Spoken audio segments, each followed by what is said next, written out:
My husband's trying to convince me his family is not as bad as I think they are, but I'm telling you, all they care about is his money.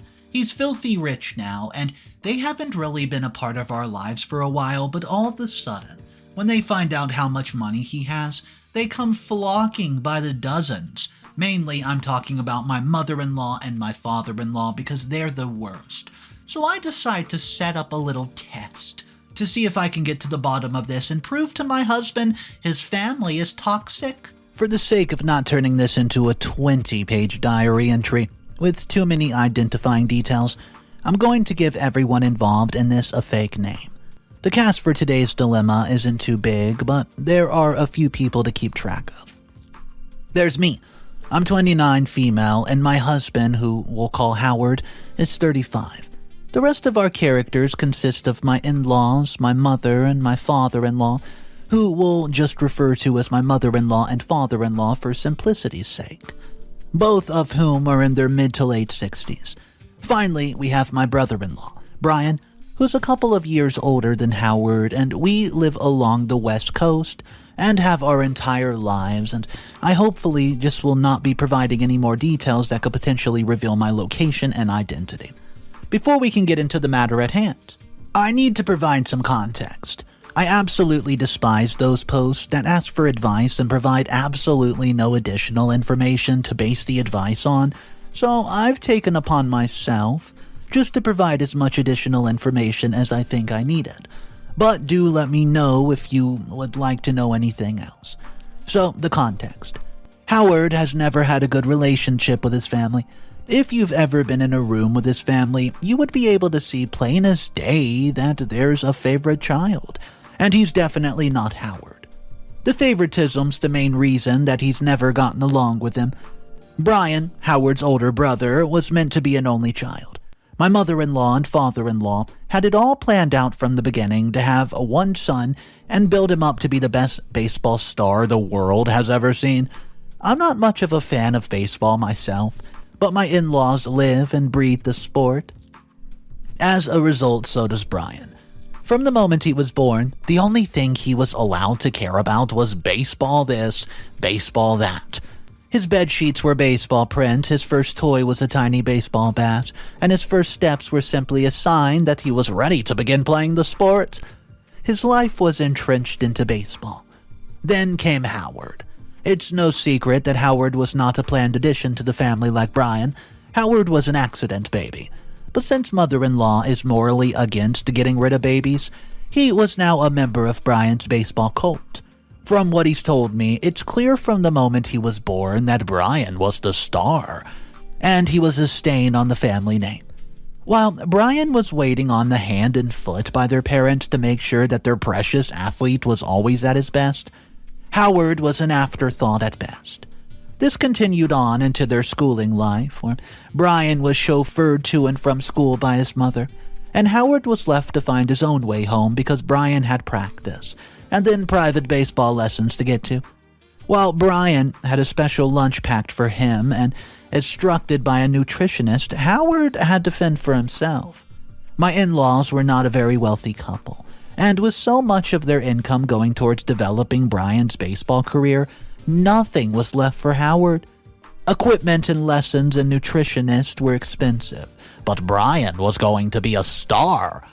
He'd more than pay them back once he was at the big leagues. Any extracurriculars that Howard managed to take were funded by his aunt, who could clearly see that there was something else wrong with the family dynamic, though I'd say any sort of intervention by Howard's grandparents and extended family just resulted in them being cut off. As you can imagine, none of this really fostered a close relationship between Howard and his parents. While I do believe that my in-laws hold most of the blame for this, as they were the ones who built and perpetuated this dynamic, part of the blame does fall on Brian too. As a child, I can brush it off as him not knowing any better. After all, what child would know that what their parents were doing was wrong? But as he got older, Brian began to believe that he was inherently better than Howard because of the way their parents treated them. Brian was destined for success, and Howard was the unwanted second child, who they legally had to look after. He began picking on Howard for it. even involving his teammates at school to gang up on his younger brother. Then, when Howard turned 18, he moved in with his aunt, transferred to a school closer to her house, and cut his family off. He told me that he's been willing to stay in contact with them after moving out since he believed that the space might foster a better relationship. But the moment he left, they chose to pretend that he no longer existed, so he followed suit. Howard's life was a lot better living with his aunt. He finished off his senior year in new schools and got into a really good college, taking out loans to cover the expenses that his scholarship did not. A year into college, he found out that Brian had been in a motorcycle accident that shattered his wrist and forearm. His parents had reached out to his aunt in hopes of getting some money to pay for it, and the family did end up coming together and collecting enough money for Brian's surgery and medical bills. Unfortunately, even after healing, Brian never returned to the level that he's been at. Despite countless hours spent in physical therapy and practice, his wrist was never the same again. His career was over before it even begun. He stayed in college, though he did lose his baseball scholarship and switched to a business major. After graduating, he joined his father's plumbing business and has been working there ever since. After Brian's injury, it was like a veil lifted off my in-laws, and they suddenly remembered that they had another kid. Out of nowhere, they called Howard up and asked to have lunch, asking insistently about the career he planned to pursue after graduation. Unfortunately, by that point, Howard was far beyond wanting a relationship with his parents. He'd spent the first 18 years of his life planning second fiddle to his brother, and now that Brian no longer had the glitzy future that they planned for, they wanted to be involved in Howard's life as well. He claims that the main reason he didn't want a relationship with his parents was because the pain of them, essentially forgetting that he existed, was far too fresh. However, since the family had come together to pay for Brian's surgery, mother-in-law and father-in-law reintegrated into father-in-law's extended family. So while Howard still was not keen on a relationship with them, they did start attending family events again, so he could not avoid them altogether. With time, their relationship got a little bit better, I'd say, but they were nowhere near the perfect nuclear family that they liked to pretend to be from that point on. Fast forward to graduation. Howard ended up going to law school, where he met my brother, who would end up introducing him to me. After law school, we got married, and Howard was hired by a prominent law firm in our city, where he's still working today. My in-laws attended his graduation and our wedding, but throughout the wedding planning process, they kept pushing us for, to have bigger ceremonies than we wanted, to invite more guests, and to have more lavish decorations. I had not had much interaction with them at this point, so I mostly brushed it off as standard in-law shenanigans. They did eventually back off when Howard explained that we simply could not afford a big ceremony because of our school loans, but in my opinion, they pulled away from us significantly after the revelation. That brings us to today's dilemma that has me posting here in the first place. Howard recently became a partner at his firm. Obviously, it's a huge deal, and I ended up turning what was meant to be a housewarming party with our friends into a surprising celebration dinner with him. He was absolutely thrilled. We took a lot of pictures, and his cousin Caleb, who was at the dinner too, ended up posting some of them on Facebook. In his caption, he congratulated Howard on making partner, and the two of us on the new home. Caleb doesn't have my in-laws as friends, but his account is public. So when the rest of the family commented to congratulate Howard, my mother-in-law and father-in-law ended up seeing the post. They didn't even choose to comment on it, however, instead called Howard directly to congratulate him and suggested that we have dinner together to celebrate. Now, I was immediately on guard. Since our wedding, we haven't really had much contact with Howard's parents. Sure, we see them at family events, but they never have really been invested in Howard's life. So our interactions were always minimal at best. All of a sudden, right after seeing a post that indicated he was doing well monetarily, they wanted to see us because of the money. I obviously brought this up with Howard, but he shockingly brushed it off. He said that it's been a while and he wasn't as hurt now as he's been in college, and maybe it's time for him to officially reconcile with his family. I expressed my concerns about the matter, but he was adamant that enough time had passed that they were likely being genuine and trying to reconnect. So that's where we're at now. I think they're getting in contact with us because they've seen that Howard is doing well, and they want access to that, and he thinks that they're being genuine. I've agreed to go to dinner to at least hear them out, but I really don't know how I can get this without anything being negative in my mindset. Any advice would be much appreciated, and maybe from someone who's been in this situation before. Guys, my biggest question is, should I go with an open mind, or am I right to be guarded about this? Update number 1. Hey guys, so I read through the comments and, there were some left on my original post. Before I could get into the reason for this update, I will address some of the questions I saw. Firstly, why was Caleb, my husband's cousin, at our housewarming celebration party? Was it a family event? Well, to clarify, it was not a family event. No one else from either of our families was invited, but Caleb is dating one of my best friends and has been a part of our circle of friends for a while now. It was a friends-only dinner, not a family event. Next, I do want to address an assumption that I saw about me. Contrary to the opinions of some commenters, I do actually have a job. I work in tech and primarily work from home, so I suppose to an extent I'm a stay-at-home, worker. But I absolutely do not mooch off of my husband's money. I make a fair amount of my own, and both of us would be able to afford our lifestyle independently. We're an equal team, and I was not projecting when I expressed my concerns about his family being gold diggers, which I never really called them in my post. Okay, anyways, done with that, on to the actual updates. On account of the fact that my husband and I are partners, and I still had some lingering doubts about the authenticity of his parents' desire to get back in touch, I decided to speak to Howard again. I expressed exactly what I was feeling and why I felt that way, and that I was in no way claiming that his feelings were invalid. And he saw where I was coming from, and he told me that part of him also felt that the way I did, but a bigger part of him really wanted to have a relationship with his parents. Howard and I agreed that we would start trying for a child after moving into a new home, and with that in mind, he's been thinking about family and wanting his children to have grandparents on both sides. That was why he was so willing to give his parents a chance, despite also feeling that they might have only gotten in contact because he's rich now.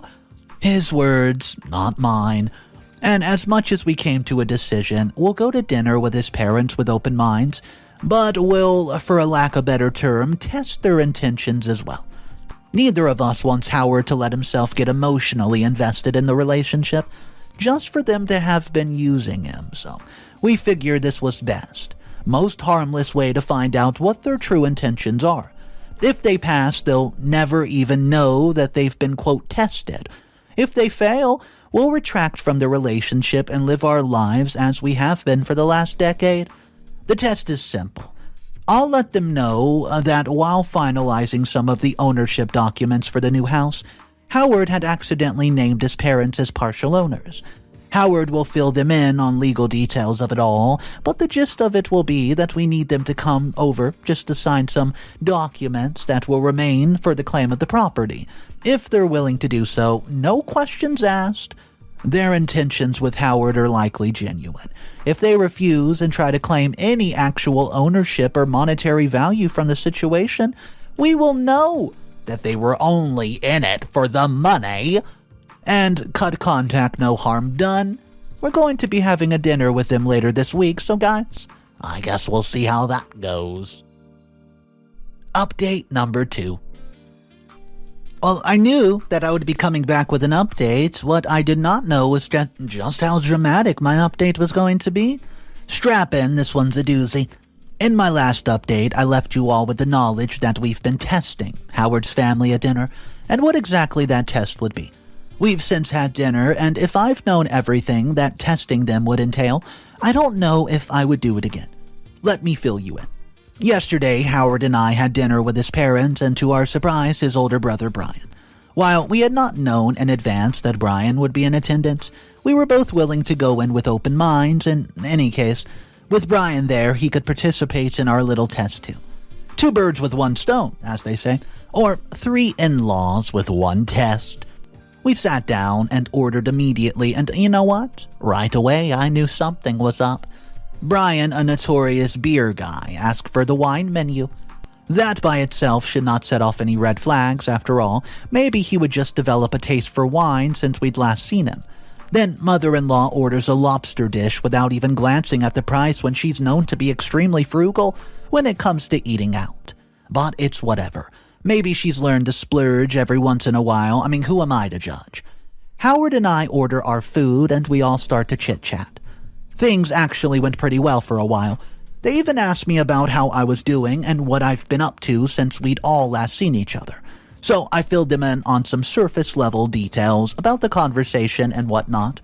We asked about the plumbing business, which they assured us was doing very well. Eventually, after the food had been eaten and the drinks had been drunk, I nudged Howard to signal that we should bring up the test.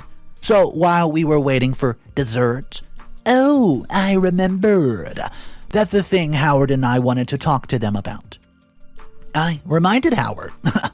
He went on to tell them about a silly clerical error that he'd made with some of the ownership documents for our home.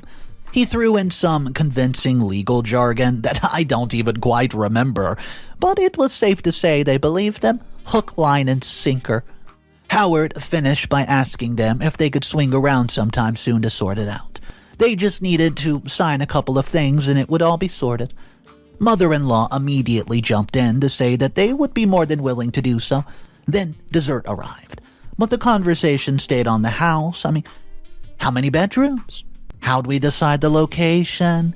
Is it near public transport? Innocuous questions at the time, and eventually we went home. After covering the bill, of course, and we went to bed. This morning I woke up to the sound of a doorbell and the sight of two, sedans filled to the brim with clothing. We're talking small furniture, other knickknacks pulled into the driveway. They came to move in. They had somehow gone away from dinner with the impression that because Howard had made the said clerical error on some ownership documents, they now had the right to live there.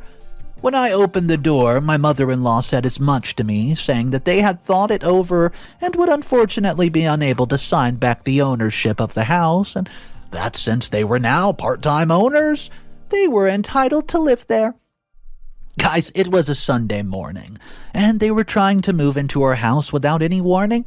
Obviously, I got Howard immediately, and we then explained to them that no, they are not partial owners of the house, and they cannot in fact move in. First of all, what the hell? Second of all, how did they even get our address? They left only when Howard threatened to call the police, and considering all of this that went down today, we've only just begun receiving calls and texts from extended family asking what happened. I'll try to post another update soon once I have a little more time. Update number 3. I was hoping to give everything time to cool off before I posted an update to fill you in on everything that's happened. But even more has happened since then, so this is going to be a hefty update. I'll try to fit everything into this because I kind of ended the previous update in a bit of a hurry. To briefly touch on what happened after my previous update, Howard's family tried to move into our house at the crack of dawn on a Sunday. We obviously did not let them and informed them that we've been trying to see whether or not to actually trust them and get close to Howard, or whether they just wanted to get our money. Their behavior clearly told us that it was the latter. To say they were furious would be putting it lightly. Mother-in-law immediately starts to scream at Howard about how family does not test family. How he had told them a blatant lie and broken their trust, and that was not the man they raised them to be. It was around this time that Brian and father-in-law tried to stand their ground and refused to leave. And Howard informed them that if they chose to stay, we would be calling the police. I mentioned that directly after they left. We started receiving texts and calls from the extended family asking what happened. Some people, like Howard's aunt and uncle, mother-in-law siblings, didn't even bother asking what happened and jumped straight to berating us for throwing their sister out of our home. We didn't even bother speaking to them at length.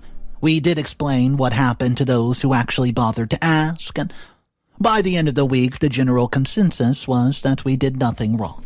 However, By the end of the week, we had other problems in our hands. Midway through the week, Caleb, Howard's aforementioned cousin, asked to borrow our pickup truck. He was moving in with his girlfriend and did not want to bother with U-Haul.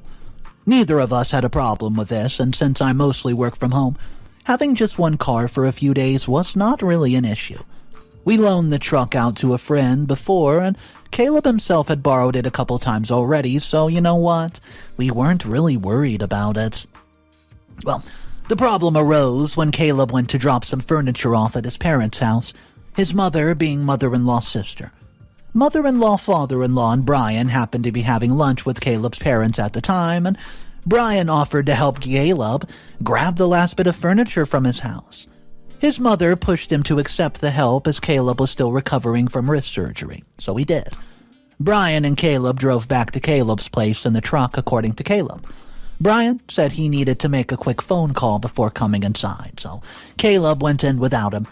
After around 15 minutes, he went to go see if Brian would be in anytime soon and found that both Brian and the truck had been gone. It's been brought up at lunch that the truck Caleb was driving was Howard's. Apparently, Brian only offered to help after learning that, and Caleb did not clock in until after the truck went missing. He and we think it's likely that Brian only offered to help so that he could snatch the truck.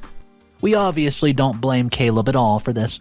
He didn't know what Brian was even going to try to do, take the truck, and he really did need the help with moving. We've since lodged a police report, and seeing as we've had no luck contacting Brian and both mother-in-law and father-in-law, they maintain that they don't know anything about it. We're going to have to leave this one to the police. I have faith that they'll find him soon enough, but this has all turned into a bigger headache than it's worth. Update number 4. Welcome to what I'm hoping is going to be the final installation in this series of tales about my in-laws. In my last update, we left off on my husband and I lodging a police report because his brother stole our truck. You'll be happy to know that the truck and Brian have since been found, and we're once again a 2-vehicle household. He was found the day after we lodged the report, having parked the truck, believe it or not, in the garage of Howard's family home. Considering the house is listed as his current residence, we're mostly surprised that it took more than a day to find. We were happy to find the truck exactly as we left it, with no damage done to it, which we did take into account when we decided to press charges. As you can imagine, mother-in-law and father-in-law were absolutely livid with our decision to press charges against their darling son. But given the fact that the truck was found in their house, their anger doesn't really bother me or Howard. Brian maintains that mother-in-law and father-in-law had nothing to do with the theft at all. In fact, he does claim that it wasn't a theft at all. His version of the story is as followed. After arriving at Caleb's house, Brian got a call from a friend who was in the midst of a really urgent crisis that required his presence immediately. Without giving it any thought, Brian drove the truck down to his friend's house to sort everything out, after which it was late, and he just decided to head home and pass the car back to Caleb the next day. When asked why he didn't answer any of our calls, he said that the crisis was a complete all-hands-on-deck situation that required his absolute full attention, so he had left his phone in the car, after which he felt it was too late to return our calls. When asked what the so-called crisis even was, he said that it was too private to share.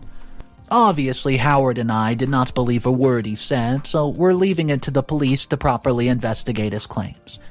Mother-in-law and father-in-law are adamant that Brian must be telling the truth and we should just drop the matter, as we have our truck back now anyways. We will not be doing that, and if Brian is telling the truth, the investigation will prove that. If he isn't, we'll be pressing charges. I just don't even understand what his plan was. Take the truck and hope we didn't notice? Blame Caleb for it? Was he planning on selling it or using it for himself? I'm pretty sure I'll never get a satisfying answer to the question that this whole situation has raised, but I do know this. We will no longer be in contact with mother-in-law, father-in-law, and Brian following the conclusion of the investigation. Regardless of how this goes, this whole interaction has been the final straw for Howard. Given all of that, There really won't be much else to update you guys on, to be honest. I think this is the end of the story that never should have happened in the first place. All things considered, I'm glad that we decided to go through with the test. I'd rather have this all blow up and resolved now, than have the relationship with Howard be a long, drawn-out, painful memory for him, and, well, who knows how long. Finally, I want to thank those of you who had followed along with this post and provided me with both advice and support throughout this. I always found people who thanked comments a little bit cringe, but I understand now. The support really does help, and even from a bunch of internet strangers who probably have better things to do than read about my wonderful in-laws. So, from the bottom of my heart, thank you for reading. Update number 5. Hey guys, I don't know how many of you remember my original post and updates from way back when, but I'm back with another update to hopefully tie off some loose ends that I left in my last update. Those of you who actually did read my previous update will know that the police were conducting an investigation into my husband's brother's claims about what happened after he borrowed our truck. As expected, Brian's claims were all debunked by just tracking his phone activity. After leaving Caleb's old apartment with the truck, Brian did not in fact drive to his unknown friend's house to help with an unspecified crisis. Instead, he drove straight home to mother-in-law's house, called father-in-law, and presumably, to report the successful theft, and then went inside to play video games based on his archived Twitch stream. He live streams his own guilt and forgot about it. As stupid as it was for him, it was very convenient for us when it came to tying up the case and finally moving on. You might be slightly disappointed to hear that he did not end up serving any jail time for theft. Instead, he was strapped with a good chunk of community service that he's going to spend quite a while working at to clear. Honestly, knowing that he's somewhere in a reflective vest, picking up trash is more satisfying than seeing him rot inside of a jail cell anyways. As for my mother-in-law and, father-in-law, they've continued to insist that they did not know about the theft and that Brian had done it completely on his own accord. Despite the fact that they must have seen the truck in the garage when they got home, they've continued to support Brian despite this, as he's still living with them and still working with father-in-law. I honestly don't care about any of that, seeing as we have our truck back and Howard still made partner, and we're still living in a beautiful home now. Anyways, no unwanted house guest. It's safe to say that we'll likely never be reconciled with mother-in-law, father-in-law, or Brian anytime soon. So the in-laws' insistence to press charges, it seemed to get to a lot of the commenters. Some of the people were saying that OP and her significant other should have just straight up cut contact with the family, even getting a restraining order if they had to, but they do believe that pressing charges on a family member is just a little too far. I want to know what you guys think. My personal opinion, I think that they had the right to press the charges because what happened was a wild event. I mean, we're talking about their truck being stolen. That just can't be brushed under the, rug. So I do want to know your thoughts, guys. Drop it down below. Let me know if OP went too far by doing that. My name's Mr. Reddito. I narrate stories like this every single day. So if you guys want to be a part of these drama readings, make sure you subscribe to the channel. Have a fantastic day. I'll see you tomorrow. And of course, remember, it's cool to be kind. Peace.